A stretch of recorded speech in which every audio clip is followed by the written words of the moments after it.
starting on a journey, we're following the light. It's giving us direction, leading us to light. We are the Kirkhams. This is Elder and I'm Sister Kirkham.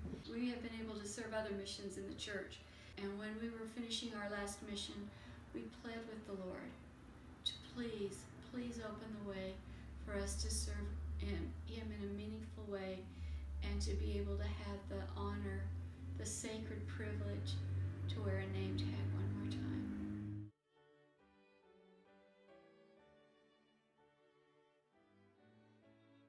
The thoughts that come to my mind are that we have always had the opportunity to work with youth throughout our married life.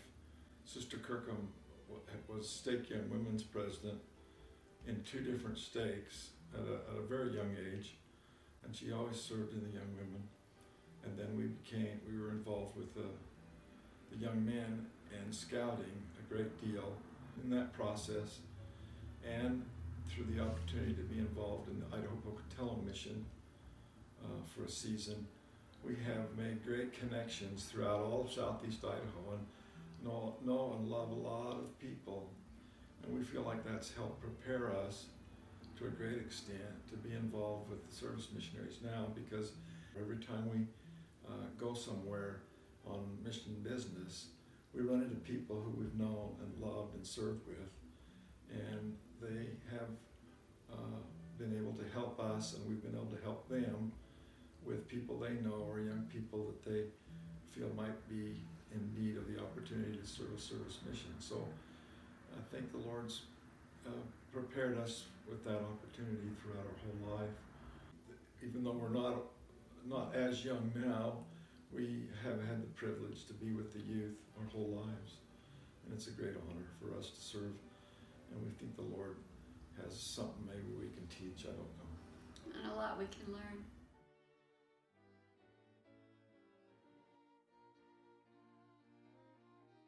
As we have been pleading with the Lord for a place that we could serve, we received a phone call unexpectedly, almost out of nowhere, to meet with the Area 70. And this is how we received the call to be service mission leaders. And it was extended through the Area 70 under the direction of the Quorum of the 12. And we feel a great responsibility to magnify this pioneering effort of missionary work. When we received our call from Elder Driscoll, in parting he said to us, I don't know what you're going to do. I don't know how many missionaries you have, but God bless you and go to work. We received training from Salt Lake. We went to Salt Lake and were trained, and it's an ongoing revelatory process, yes, this new arm of missionary work. But basically our call is to work with stake presidents who are the key holders for each individual missionary, and to support them, and for us to help the young missionaries find their assignments and have productive and happy and transformative experiences in their service assignments and opportunities.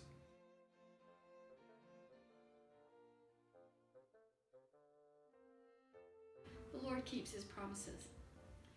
And all children that went to primary were taught a song that we all love, and it's I Hope They Call Me on a Mission. And I don't think that they're, up until service missions, some of them said, I don't count because I have this physical or mental challenge and I won't qualify to serve a mission. But the Lord, in His due time, keeps His promises, and every young person that is willing and worthy can serve a mission and make a significant difference in the establishing of the cause of Zion, wherever they are. Sometimes it's a lowly place, like right in their own family, but they're making a difference, and they're making the world and bringing light to the world wherever the Lord will call them and set them apart by the power of the priesthood to serve as His missionary. There's a missionary that lived in Rupert, and he had a crippling cerebral palsy, but had a desire to serve. And so he was able to manipulate a computer with an apparatus that they put on his head. And his mission was indexing with his head in his home, if you can imagine. He also had the assignment to go work on the temple grounds at the Twin Falls Temple. His parents would lovingly drive him to the temple, take him out of his wheelchair, lay him on the ground, and he would drag himself around on the ground and pick the weeds out of the flower beds of the garden at the Twin Falls Temple. He had a desire, and with all he had, with all his abilities, which weren't very many, he was able to give meaningful service throughout his mission. He is one of an army of service missionaries to whom we honor and have the greatest respect and love for, that they would give all of their heart, might, mind, and strength, no matter how much it is, to build and prepare the earth for the second coming of Jesus Christ.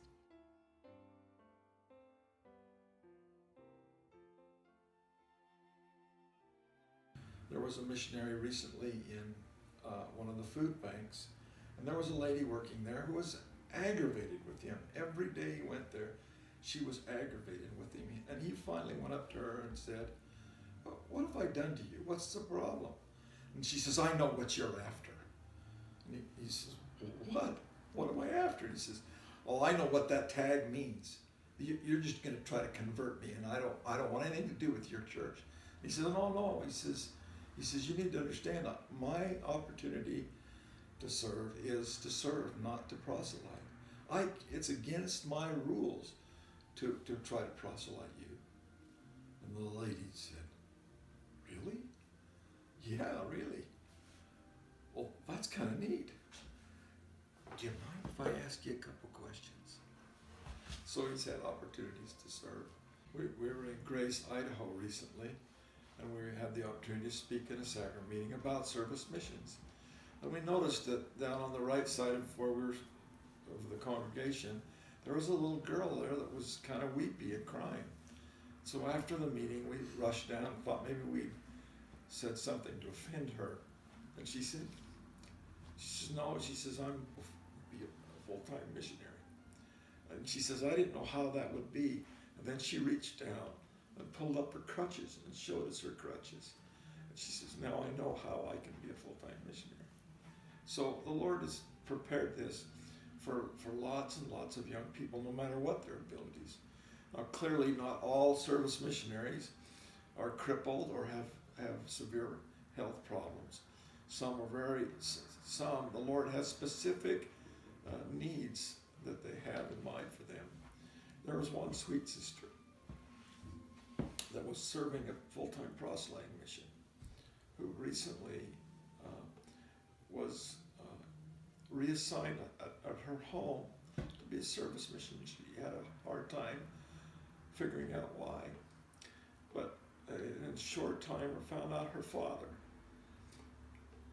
was diagnosed with cancer, and it would have been very difficult for the family to be able to accommodate all the needs of the family were she not home, able to help give care for the family in that situation. And the Lord knew that. And so he called her home But her service, to finish and serve her mission. But her service isn't just limited to caring for a family.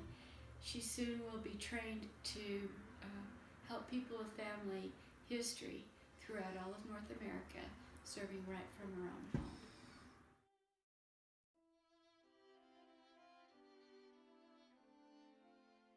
Our short answer is we don't know, because the Lord knows. And it's our blessing to be able to plead with Him to receive revelation of what He has prepared for a service missionary to do. And we have been amazed at how His hand is in the work. we testify to you that just as a mission president in a proselyting mission seeks for inspiration about transferring missionaries from one area to the other, that the same procedure happens as we seek for service opportunities for each individual missionary. And we testify that the Lord does have specific things that are surgical for each young service missionary to do.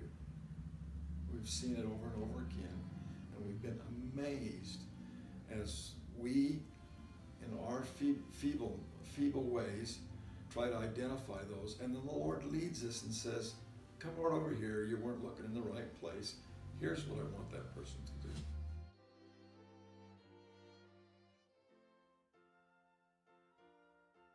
And our hope is, and our goal, and our objective is to help the missionaries reach beyond just going and fulfilling their assignments, but get to the point where they have the opportunity and the vision and the wherewithal to see opportunities to serve like the Savior did, and that they go about doing good no matter where they find it. And that's the ultimate goal that we have, or that we've been given to have as service mission leaders, to help inspire the young people as they serve to have superpowers just like Superman. But instead of being able to fly or jump, they're able to see the way that Jesus sees and serve the way that Jesus would serve.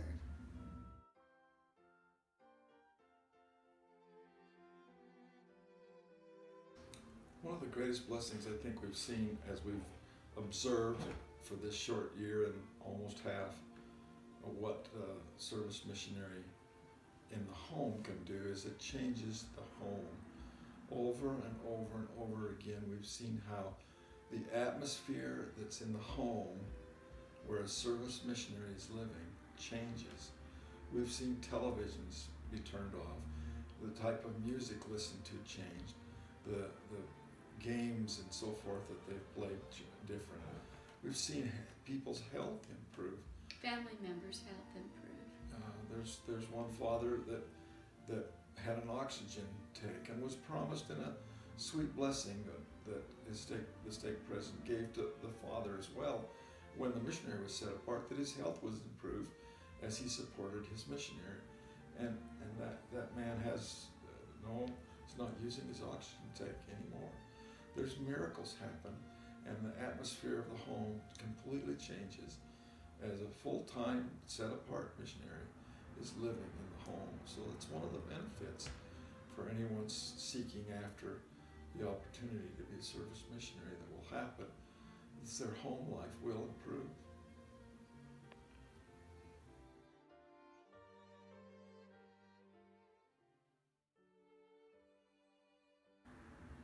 One of the assignments that particularly touched us was there was a young man who was big and strong, and we were trying to find a place for him to work where he could work physically. We had never contacted the church farm, and we felt as a last-ditch effort to contact the manager of the church farm and ask about whether he'd have a place for a young man to serve. We called him and said, well, tell me about him. He says, well, he's a really great young man. He struggles with reading. And this man said, I want him. He says, I want him. And he got emotional. And we said, well, why? He says, I have a master's degree in teaching young people how to read that have struggles. And he says, and I'll help him. And he was able to help him. And it was a miracle. So the Lord had a specific place in mind for that young man to serve.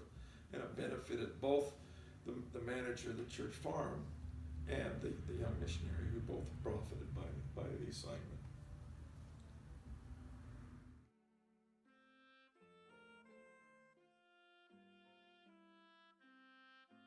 One thing that is part of every service mission in our area is the temple.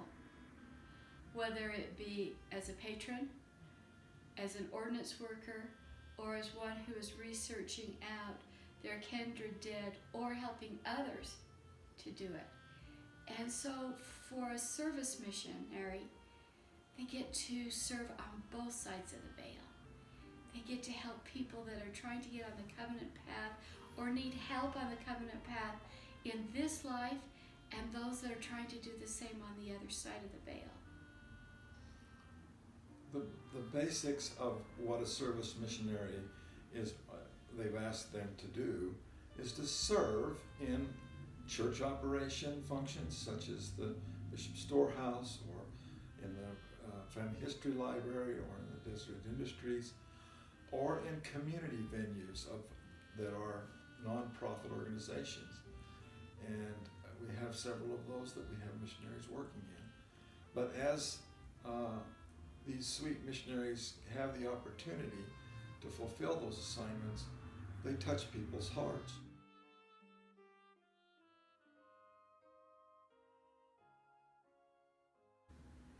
Missionaries that whenever we are able to identify, either through the missionary portal online or through a phone call from a missionary or a stake president, there is an outpouring of unconditional love that is poured into our soul for that missionary, and we love them the way that the Savior loves them, and we see the good and the strength and the power that every one of our missionaries has.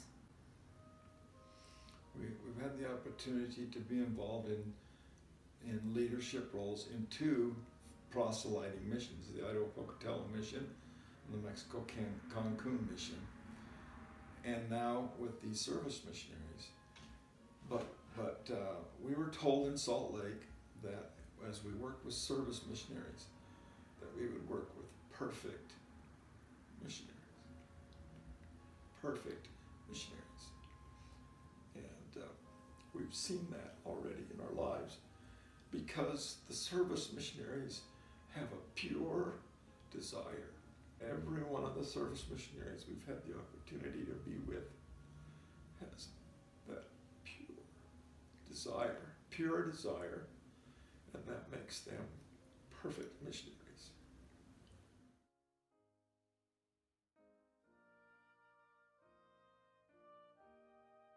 I think another thing is, the question is, was Jesus Christ a service missionary or a proselyting missionary? And the answer is he's both. And a service missionary serves and proselytes without ever using words.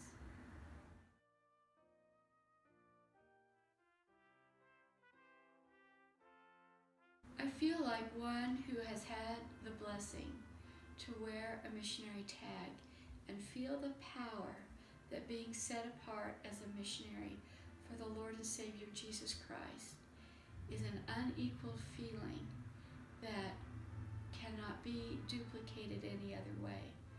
It's my own personal goal that I hope that there will always be a place for me in the kingdom to wear a tag, to prove to others in the Lord my love for Him, and to feel the blessings that can come through missionary service, no matter what it is.